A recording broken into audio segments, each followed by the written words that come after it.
আপনাদের কর্মসূচি নিয়ে আপনাদের কি বক্তব্য? কর্মসূচি বলতে আমাদের tobacco, cigarette and other tobacco prohibition যে অ্যাক্ট রয়েছে, সেই অ্যাক্ট অনুযায়ী আমাদের স্কুলের 100 মিটারের মধ্যে যে দোকানপাট রয়েছে সেখানে কোনো সিগারেট বা টোবাকো জাতীয় কোনো কিছু বিক্রি করা যাবে না।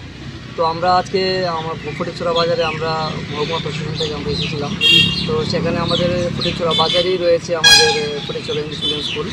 তো সেখানে দেখা গেছে যে 100 মিটারের যে রেডিয়াস, সেই রেডিয়াসের ভেতরেই আমাদের কিছু দোকানে এই টোবাকো জাতীয় প্রোডাক্ট বিক্রি করা হচ্ছে। এইগুলি আমরা আজকে রেড করি এবং এইগুলি ডিস্ট্রয় করা হয়। যাদের দোকানে এই সকল তাবাকুগুলি পাওয়া গেছে তাদের বিরুদ্ধে কি কোনো ব্যবস্থা গ্রহণ করা হবে? তো তাদেরকে আজকে আমরা ওয়ার্নিং দিয়ে দিয়েছি এবং আজকে আমাদের এটা এর আগে গ্রহণ করা হয়নি। তো আজকে আমরা ওয়ার্নিং দিয়ে দিয়েছি। তো যদি ফার্দার যদি তারা আর এরকম করে তখন আমরা যে পেনাল্টি রয়েছে সেটা আমরা অবশ্যই ইম্পোজ করব।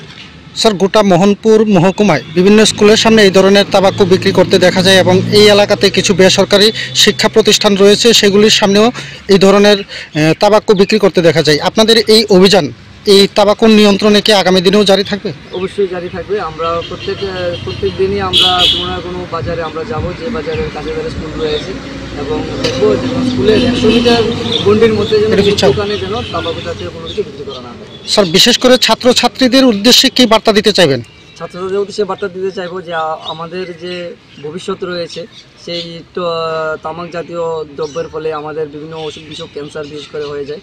তো এইগুলি থেকে যত দূরে থাকবে ততই আমাদের ভালো হবে।